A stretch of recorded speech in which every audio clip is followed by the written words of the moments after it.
Taqiyya comes to mind whenever we examine anything Sheikh Uthman ibn Farouk says. Mansour Maliki has called Sheikh Uthman a pathological liar, but this has caused some of us to wonder why Muslims would be exposing Sheikh Uthman for lying when Sheikh Uthman's lies may be justified by the Quran and other Muslim sources. So I posted a video asking Mansour to explain why he doesn't believe that what Sheikh Uthman is doing is permissible in Islam. I quoted two passages. Surah 3, verse 28 of the Quran, "Let not the believers take disbelievers for their friends in preference to believers. Whoso doeth that hath no connection with Allah, unless it be that ye but guard yourselves against them, taking as it were security. Allah biddeth you beware only of himself, unto Allah is the journeying." Then I went through Ibn Kathir's commentary on 328. Here's the relevant part. Allah said next, "Unless you indeed fear a danger from them," meaning, except those believers who in some areas or times fear for their safety from the disbelievers. In this case, such believers are allowed to show friendship to the disbelievers outwardly, but never inwardly. For instance, Al-Bukhari recorded that Abu ad-Darda said, "We smile in the face of some people, although our hearts curse them." Al-Bukhari said that Al-Hasan said, "The tuqya, i.e. taqiyya, is allowed until the day of resurrection." Mansour posted a response on Twitter, and I have to say, it's really nice seeing someone being honest about taqiyya. Let's go through this. David Wood has asked about taqiyya. That's a link to my video, and he quoted 328 as well as Ibn Kathir's tafsir. I checked Ibn Kathir's tafsir and can confirm he quoted it accurately, except the website he quoted from omitted a statement attributed to Ibn Abbas that taqiyya is not with actions and only with the tongue. See attached image. The statement is highlighted. That's interesting. The English translation of Ibn Kathir is abridged. For some reason, they omitted that part. Here's the Arabic for anyone who wants to check it out. There are a few things to point out. Manifesting friendship by action, for example, smiling in people's faces and so forth, is not taqiyya according to the statement of Ibn Abbas, as taqiyya is only with speech. Having said that, if someone was fearful of the kuffar, it would be allowed for him to say he's their friend if that can protect him. But if he gave a promise, he would have to fulfill it.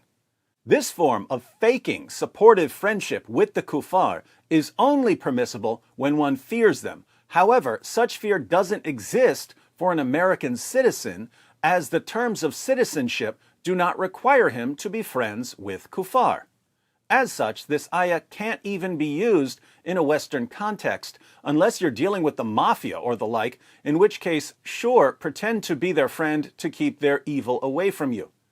I think this is where we're seeing things a little differently. Mansour says, well, you don't have to be friends with the kuffar in the West, so there's no need for taqiyya. Whereas I'm thinking that if people like Sheikh Uthman were honest about their plans to subjugate and enslave non-Muslims, non-Muslims would be more hostile towards Islam. So if Sheikh Uthman fears hostility, it seems like he could lie about his views.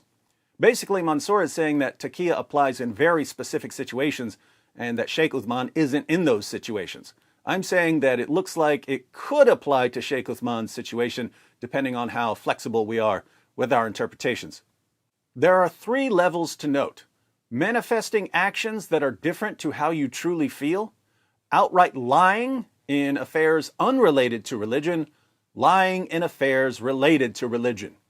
As for the first two, everyone can conceive of situations in which they are acceptable, and I don't think anyone would blame a Muslim man for telling his wife she's beautiful when really she isn't, nor for talking politely to someone one hates to avoid the foulness of their character. And it is not for these first two that we blame Uthman, rather it's for the third. Heck, if Uthman just lied about the tweet, I could understand that maybe he feared the FBI. Keep tuned, I'll mention why the fear would be stupid. But Uthman is lying about religion. Lying about the religion isn't like lying about other things, as intentionally denying aspects of the religion or distorting it is disbelief and takes one out of Islam. But this would mean that Sheikh Uthman is no longer a Muslim. The only time one can lie about religion is when they are forced, so when they're being tortured or threatened with death. Consider 16:106. Here, Surah 16, verse 106, it allows a Muslim to deny his belief if he's in danger. It should now be noted, Uthman isn't being forced. He might feel the kuffar won't like him, but that isn't sufficient. Even getting locked up in prison is not enough. When we say force, we mean real force. The ayah that David mentioned cannot be used in the case of Uthman, as Uthman isn't just manifesting friendship with the kuffar as the ayah allows, but he is distorting the religion.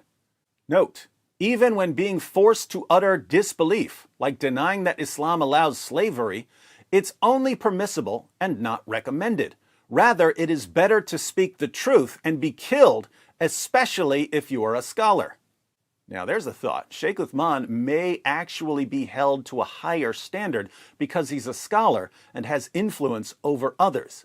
So he may have reason not to deceive people in situations where it would be acceptable for other Muslims to deceive people. As for Uthman, I genuinely believe that he sincerely believes in his religious distortions. Consider the following thread. Uthman might believe some of his distortions, but I can actually prove that he is knowingly lying in certain cases. But we'll get to that in other videos. The thread that Mansour mentions begins with Dawah Deception, starring Uthman Farooq. In the video, Uthman makes the following conditions of marriage. 1, being physically ready. 2, being mentally and emotionally ready.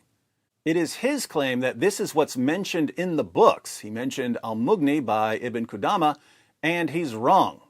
I don't want to go through the entire thread because it's on a different topic, but I'll put a link to the thread in the description box for anyone who wants another example of Sheikh Uthman distorting Islam. In the thread, you can see he is lying about Islam, but to Muslims, and as such, it isn't merely that he lies to kuffar. Thus, the reason I dislike him so much is because he is misguiding Muslims. And of course, I hate that anyone commit disbelief by lying about the religion. This isn't the case of him just lying about making one tweet. It is the case of him systematically tearing apart the religion along with the rest of the dishonest Dawah people. No Muslim in America has any excuse to lie about Islam. Merely saying that Islam teaches offensive war is not a crime. Rather, it's protected under the First Amendment. Believing in the commands of Islam is not a crime. Rather, it's protected by the First Amendment. What would get you in serious trouble is if you were inciting people to act on those beliefs, and incitement is very hard to prove. Perhaps Uthman has a militia that is planning to enslave American girls. Wouldn't surprise me, in which case him lying about the tweet makes sense. Otherwise, it doesn't make sense. Keep in mind, if it were just the tweet he lied about, I would think he was being silly, but wouldn't be moved to oppose him so heavily, as lying about making a tweet isn't the same as lying about religion. To sum up Mansour's view, Sheikh Uthman isn't in a situation where lying to non-Muslims would be justified. But even if he were in a situation where lying to non-Muslims would be justified, he shouldn't do it because he's a scholar.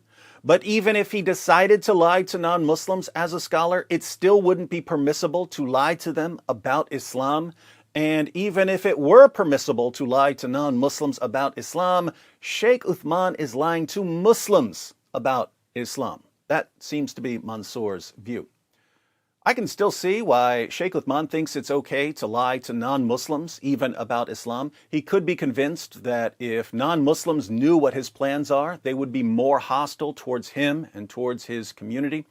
But it is more of a stretch to deceive Muslims. You would think that, for the reasons Mansour mentioned, deceiving Muslims would be completely unacceptable for a Muslim leader. And yet, it's so common in the West that it seems like there must be some sort of justification for it. When ordinary Muslims in the West tell us that Aisha wasn't 9 when Muhammad had sex with her, she was 18, they're not intentionally lying. Many of them believe it. but they believe it because that's what their leaders tell them.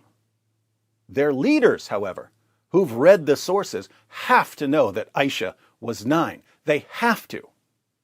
So they know that they're lying to Muslims when they tell their followers that Aisha was 18. This happens all the time with all kinds of moral issues, and especially with things like jihad and slavery and sex slavery. Tons of Muslim leaders, like Sheikh Uthman, are knowingly lying to Muslims. There must be some reason why they think it's acceptable. Any thoughts on this?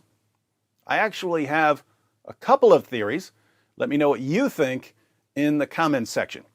And special thanks once again to Mansoor for taking the time to answer our questions.